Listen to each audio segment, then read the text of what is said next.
Graça e paz, bem-vindos ao canal Ensino em Palestra. Meu nome é Alex Paulo e eu quero dar as boas-vindas a você. Hoje nós vamos falar um pouco de história. Quem gosta de história vai com certeza apreciar o vídeo. Então você que é assembleiano, você que faz parte da Assembleia de Deus, ela é a maior denominação evangélica do país, é importante que você saiba de onde nós viemos, como nascemos, como nós chegamos até aqui.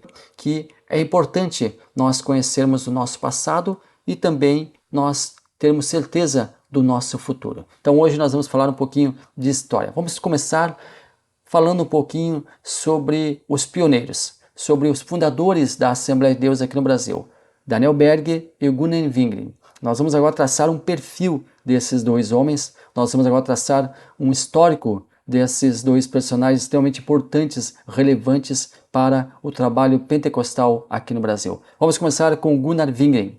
Gunnar Wingren teve uma origem simples na Suécia. No ano de seu nascimento, a Suécia experimentou uma série de dificuldades sociais e econômicas. Seus pais eram batistas e ensinaram seu filho na escola bíblica dominical. Daniel Berg e Gunnar Wingren eram amantes da escola bíblica. Agora, Daniel Berg e Gunnar Wingren, eles fundaram a Assembleia de Deus, que depois veio a ser uma das instituições que mais propagou a escola bíblica dominical. E veja que desde o seu nascedouro espiritual, Gunnar Wingren já esteve atrelado, já esteve ligado com a escola bíblica dominical. No ano de 1897, então com 18 anos de idade, Gunnar Wingren foi batizado em águas ali na Igreja Batista, na Suécia. Nesse mesmo período, ele substituiu seu pai na coordenação da escola bíblica dominical. Wingren é leitor de livros e possui uma brilhante capacidade intelectual. Ele já era bacharel em teologia, formado pelo Seminário Teológico da Universidade de Chicago em 1909. E a cópia do diploma dele encontra-se no Museu das Assembleias de Deus, no Rio de Janeiro. Daniel Berg. Daniel Berg nasceu em um lar cristão. Seus pais eram batistas. Foi influenciado pelo movimento batista na Suécia. Em 1902, então com 17 anos de idade, pouco antes do início da primavera nórdica, Daniel Berg deixa a Suécia. De novo, 450 mil suecos, segundo relata a história, haviam deixado o país devido às severas condições financeiras e sociais. Sem conhecerem um ao outro, Daniel Berg e Gunnar Wingren saem do país pelos mesmos motivos. Então existia ali uma chamada febre norte-americana de sonho, de prosperidade em terras americanas. E Daniel Berg e Gunnar Wingren também por esse motivo foram lá para os Estados Unidos. Certo dia, lá no longínquo ano de 1910, muito tempo atrás, Berg ia indo para o seu trabalho em uma casa de frutas na cidade de Chicago e sentiu claramente que Deus o chamava para pregar o Evangelho, mas não sabia exatamente o que fazer, para onde ir. E o Espírito Santo o impulsionou a viajar para a cidade de South Bend.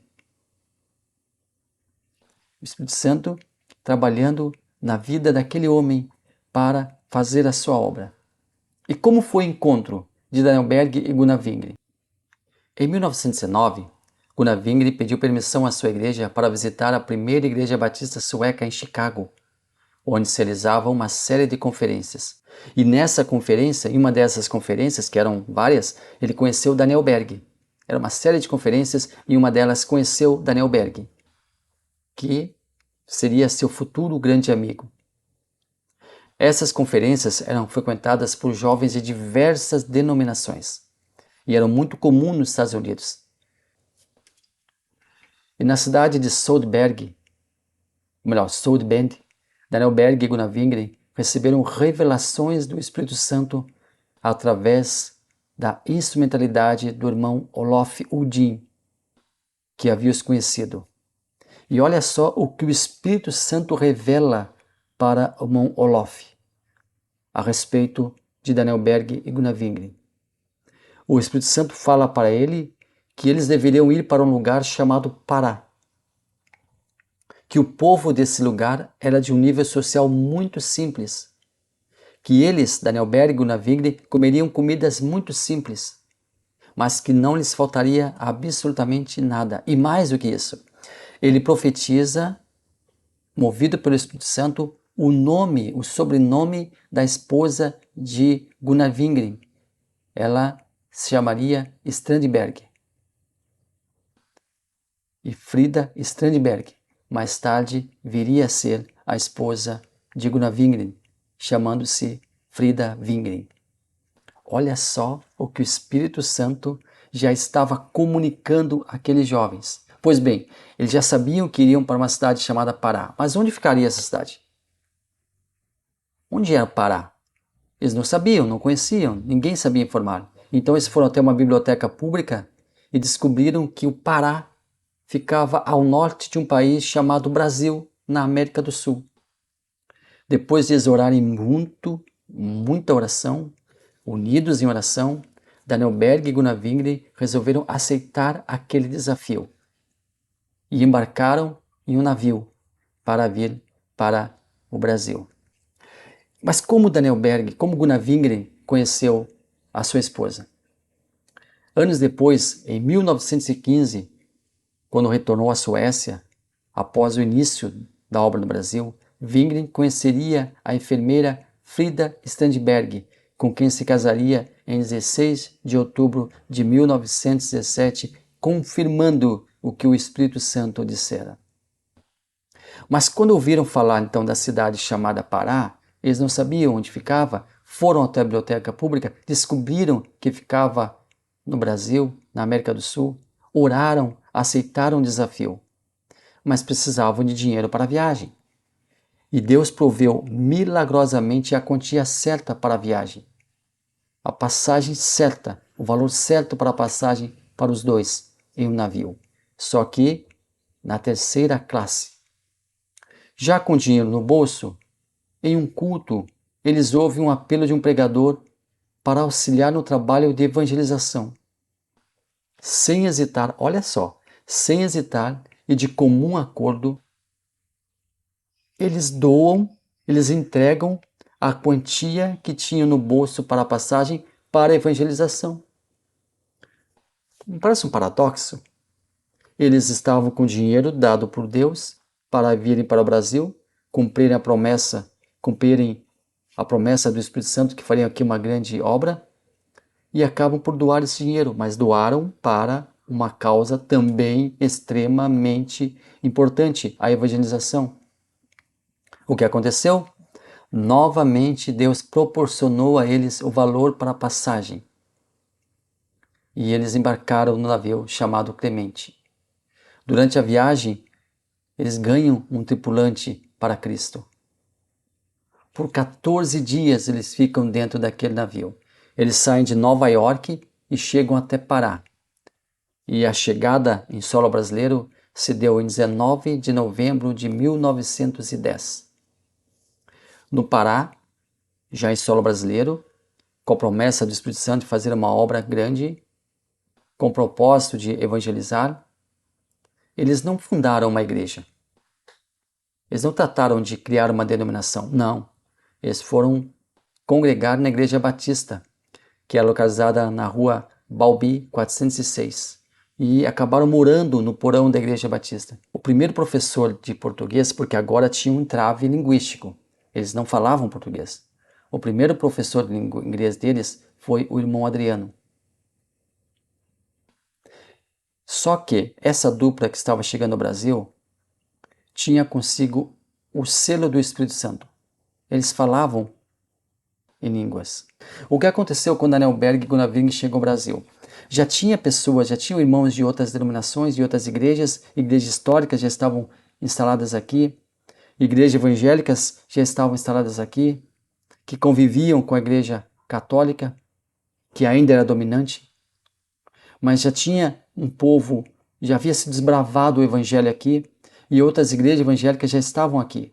Só que as igrejas evangélicas que estavam instaladas no Brasil, a sua liturgia não comportava o falar em línguas, a xenolália.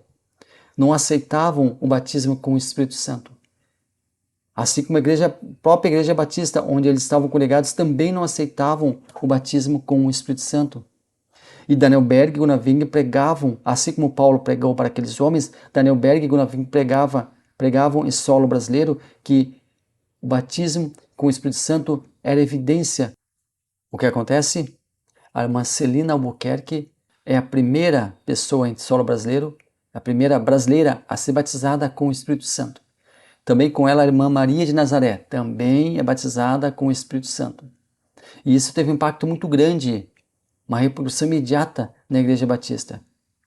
Ali tinha aqueles que aceitavam o batismo com o Espírito Santo, alguns membros ali aceitavam o batismo com o Espírito Santo e outros eram contrários à nova doutrina.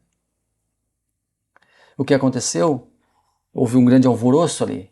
E aí a liderança da igreja fez uma reunião, uma assembleia e perguntou quem, além de Daniel Berg e Gunnar Wingren, aceitaria aquela nova doutrina. 13 irmãos da igreja aceitavam a mensagem de Daniel Berg, aceitavam a mensagem de Gunnar Wingren, aceitavam o batismo do Espírito Santo, queriam o batismo com o Espírito Santo. Então, os líderes da igreja convidou eles a deixar a instituição por discordar da doutrina que estava sendo pregada. A Igreja Batista convida aqueles membros a deixarem a sua igreja. E eles acabam ficando sem uma denominação, sem um lugar para cultuar. E aqui não vai nenhuma crítica aos líderes da Igreja Batista. Eram com certeza pessoas fiéis a Deus, eram com certeza pessoas que buscavam a Deus, mas que tinham uma doutrina diferenciada. E para continuar preservando a doutrina da igreja, os dogmas da igreja, convidaram os irmãos a saírem. Mas tudo isso foi direcionado pelo Espírito Santo. Tudo isso tinha a mão de Deus. Os irmãos batistas continuaram congregando, continuaram servindo a Deus normalmente, e os novos membros da igreja, os novos membros que agora precisavam de uma igreja, os membros que agora precisavam de um local para cultuar, agora ficaram sob a liderança de Daniel Berg e Gunnar Wingren, que agora tinham uma igreja em suas mãos. Querendo ou não querendo, eles precisavam ter um local para reunir aquele povo. Então eles conseguiram uma casa. Era lá na rua Siqueira Mendes, número 1A, na residência da irmã Celina. A reunião aconteceu em 18 de junho de 1911, um domingo. Quem estava presente na igreja? Na nova igreja que estava nascendo, Daniel Berg e Gunnar Wingren, os 13 irmãos que haviam saído. Também compareceram 3 membros da Igreja Batista que não haviam sido convidados a deixar a igreja, que não haviam em um primeiro momento ficado ao lado de Daniel Berg e Gunnar Wingren. E 4 pessoas que iam na igreja, mas não eram membros dela. Aí o que a Igreja Batista fez?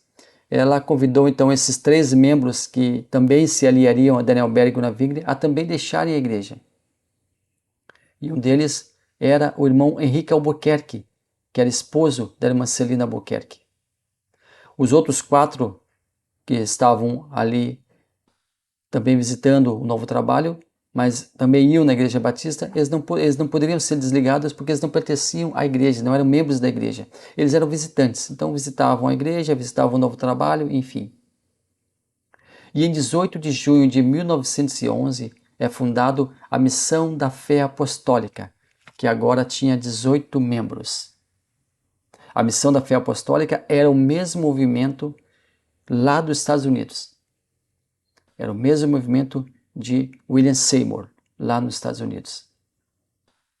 Só que lá nos Estados Unidos, o nome Missão da Fé Apostólica, posteriormente, foi mudado para Assembleia de Deus.